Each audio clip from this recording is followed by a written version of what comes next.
रोकमयी रथ सतैर्वृतः, सोने की सुंदर रस्सी घोड़ों की जो लगाम थी हाथ में लेकर बड़ा सुंदर रथ। और कंस अपने आप हाँक रहा था कि अपनी बहन को मैं विदा करूंगा।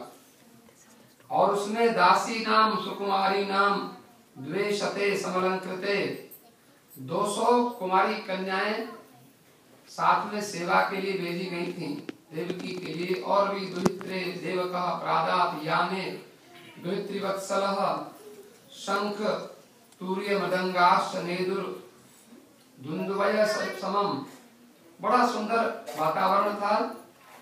लेकिन उसी समय जब कंस अपनी बहन देवकी का चचेरी बहन थी, चाचा की बेटी, तो उसको बड़े प्रेम से, लेकिन बहन भाई का बड़ा प्यार था और स्वयं रथ चला रहा था। उसी समय एक आकाशवाणी हुई, पति प्रकारिणम कंसम आभाष्य आह शरीरवाक अशरीरवाक। आह बिना शरीर की वाणी बोलने लगी, कोई दिखाई नहीं पड़ा बोलने वाला। क्या बोली? अस्यास्तु अष्टमो गर्भो हंता याम वह से अबुध। अरे अबुध, अरे अज्ञानी, जिसकी इतनी सेवा कर रहा है, जिसको तू रथ हाँक रहा है, अस्यास्तु अष्टमो गर्भो, इसके जो 8वां बेटा होगा वो हंता, तेरा मारने वाला बन जाएगा, तुझे मार देगा। अब उसी समय कंस को लगा कि मेरी बहन देवकी का 8वां बेटा मुझे मार डालेगा। उसने झट से तलवार निकाली और तलवार निकालकर भगिनीम हंतमारब्ध खड्ग पाणि कथे अग्रहीत। हमारे शास्त्र कहते हैं कभी भी किसी भी स्त्री के बाल पकड़ो और उसके ऊपर मारने को दौड़ो, ये कभी भूल मत करना। कई लोगों ने ऐसा किया है। जिन लोगों ने ऐसा किया है, बाल पकड़ना, उसे कोई डंडा दिखाना, कोई अस्त्र शस्त्र दिखाना, उसे मारने की चेष्टा करना, इससे क्या होता है? जो कंस का हुआ, जो दुशासन दुर्योधन का हुआ, बस वही होता है। उसने अभी तो इतना प्यार था बहन से, अभी तो उसका रथ हाँक रहा था, लेकिन अभी उसके बाल पकड़ के और खड्ग पाणी कचे अग्रहित, कच माने बाल, अग्रहित बाल पकड़ ली और लेकर तलवार, मैं तुझे मार डालूंगा। तम जुगुप्सित कर्माणम नशंसम निरपत्रपम वसुदेवो महाभाग उवाच परिसांत्वय। वसुदेव जी बड़े अच्छे महापुरुष हैं। वसुदेव ने कहा, देख कंस, तू राजा है, तूने जो कुछ भी किया वो तो ठीक है, लेकिन तू बड़ा धर्मात्मा है। देखो, किसी को यदि बुरे काम से रोकना है तो उसे एकाएक मत बोलो तुम बड़े खराब हो, तुम ऐसे हो वैसे हो, ऐसी बोलने की जरूरत नहीं होती। उसको बोलो कि तुम बहुत अच्छे हो, तुम बड़े समझदार हो, और तुम्हारे जैसा तो हमने संसार में कोई भला आदमी देखा नहीं। आप देखो, आप कहेंगे कि तो गलत बात है, लेकिन ऐसा नहीं है, क्योंकि उसको आप पॉजिटिव बोलोगे तो वो भला बन सकता है, आप उल्टा बोलोगे तो और भी खराब हो जाएगा। वसुदेव जी ने बड़ी समझदारी से उसको कहा कि देख, एक बात बता, तू इतना बड़ा, इतने परिवार में, अच्छे परिवार में पैदा हुआ, फिर ऐसे तो किसी भी स्त्री को मारना ठीक नहीं है। तुझे कलंक लगेगा, दुनिया वाले तेरे ऊपर थूकेंगे, क्या कहेंगे। और वो भी तू बहन को मार रहा है। बहन की तो पूजा की जाती है, बहन को कोई मारता है? आज भी अगर बहन को कोई कुछ कहता है तो उसको कहते तू कंस है क्या? अरे कंस, प्रसिद्धि हो गई संसार में। कोई भांजे को, बहन के बच्चे को कोई कुछ कहे तो बोले कंस हो क्या? इस प्रकार से वसुदेव जी ने कहा, तुमने, बोले आकाशवाणी ने अभी बताया ना, आपने सुना कि इसका बेटा मुझे मारेगा। बोले हाँ, इसका बेटा मारेगा, ये तो नहीं मारेगी तुझे। तो थोड़ा सा कंस की समझ में आया, हाँ ये तो बात ठीक है, लेकिन इसका बेटा कौन सा मारेगा?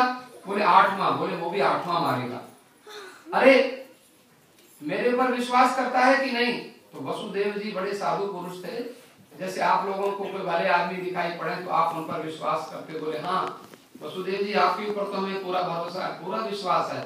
कि देख जब हमारे बच्चे पैदा होंगे तो हम तुझे, जो भी बच्चा पैदा होगा हम तुझे दे देंगे और तू उसको मार देना। लेकिन देवकी को मार के तू अपराध क्यों करता है? तो वह कहते हैं वहां कंस ने स्वीकार कर लिया और उनको वसुदेव और देवकी को जेल में डाल दिया।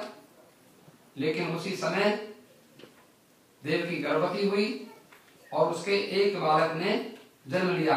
कीर्तिमंतम प्रथमजम कंसा यानक दुंदुभी, आनक दुंदुभी माने वसुदेव जी को, वसुदेव जी ने जेल में जो बच्चा पैदा हुआ उसका नाम था कीर्तिमान। उसको लेकर और कंस को ले जाकर दे दिया जैसा प्रतिज्ञा की थी। कंस बड़ा प्रसन्न हुआ लेकिन वापस कर दिया। कंस ने कहा कि देखो वसुदेव जी आप बहुत अच्छे हो, आपने जो वचन दिया था आप अपने वचन के अनुसार मुझे ये बच्चा देने आए हैं, मेरी बहन को बच्चा हुआ है। लेकिन मैंने तो ऐसा सुना था कि 8वां गर्भ मारेगा, तो मुझे इस बच्चे को क्यों मारना चाहिए? लौटा दिया। अब यहाँ ऐसी भी कथा है कि उसी समय नारद जी आए और नारद जी ने कंस को एक कमल का फूल दिखाया और कमल के फूल में 8 पंखुड़ियां थी। नारद जी ने कहा कंस वसुदेव तुझे बच्चा देने आए थे, तूने उसको मारा नहीं? बोले हाँ महात्मा जी मैंने नहीं मारा। बोले क्यों नहीं मारा? बोले क्योंकि मुझे 8वां बच्चा मारेगा, तो मैं पहले बच्चे को क्यों मारता? नारद जी ने कहा कि एक कमल का फूल है, इसमें कितनी पंखुड़ियां हैं? बोले 8 हैं। तो बोले इसमें 8वीं पंखुड़ी कौन सी है? तो कंस कहता है कहां से गिनूं, क्योंकि उसमें कोई निशान तो होता नहीं कि यहाँ से 1 नंबर कौन सी है तो 8। बोले पहले ये बताओ 1 नंबर कौन सी है? बोले मैं यही तुझे समझाना चाहता हूँ। अरे यहाँ से गिनोगे तो ये 8वीं हो जाएगी और यहाँ से गिनोगे तो ये 8वीं हो जाएगी। उसको जहां से गिनोगे तो वो 8वीं तो बदलती रहेगी ना। बोले फिर? बोले क्या पता पहला ही बेटा 8वां हो गया तो, और तुझे पहला ही मार डाले। कंस ने सुना दौड़, बोले आपने ठीक कहा, और गया और जाते ही उसने बच्चे को मार दिया। इस प्रकार से 6 बच्चे मार डाले। देवकी के 6 बच्चे लगातार उसने मारे। हमारे महात्मा कहते हैं, हमारे गर्भ संहिता आदि में और शास्त्रों में भागवत की इन कथाओं का विशेष अर्थ दिया गया है। कहते हैं जब हिरण्यकशिपु जब ब्रह्मा जी से वरदान पा के अभिमानी हो गया था और वो अपनी पूजा कराता था, तो वो ये कंस हिरण्यकशिपु का बेटा कालनेमी बना था और कालनेमी के 6 पुत्रों ने हिरण्यकशिपु की अवहेलना की थी और उनको हिरण्यकशिपु को भगवान स्वीकार नहीं करके और परमात्मा की उपासना में वो लग गए थे। तो हिरण्यकशिपु ने उनको शाप दिया था कि तुम अपने ही पिता के हाथों से मारे जाओ, ऐसा शाप था। तो योग माया ने उन 6 बच्चों को और उनके प्राणों को, ऐसी कथा है, उनके प्राणों को रखा था और एक एक बच्चे को जब कंस, जो कालनेमी जब कंस बना, तो एक एक बच्चे को वसुदेव के देवकी के गर्भ में भेजते गए।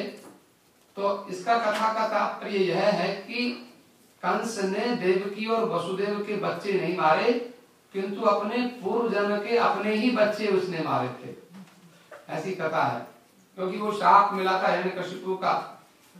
इस प्रकार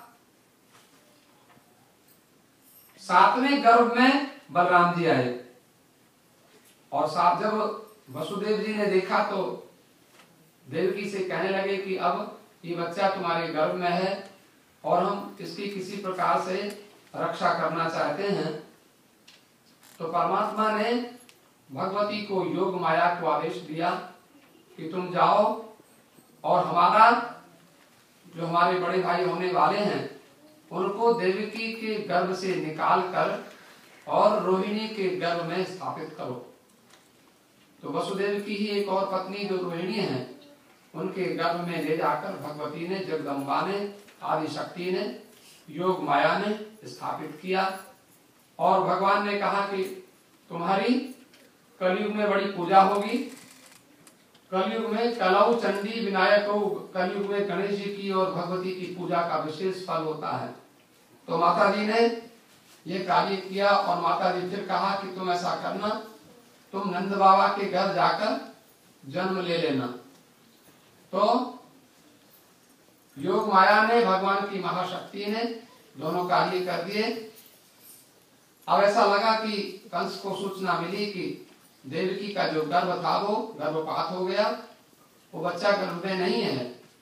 तो ऐसा, लेकिन उसको चिंता तो हुई और योग शक्ति यशोदा के घर में जाकर वो प्रकट हुई।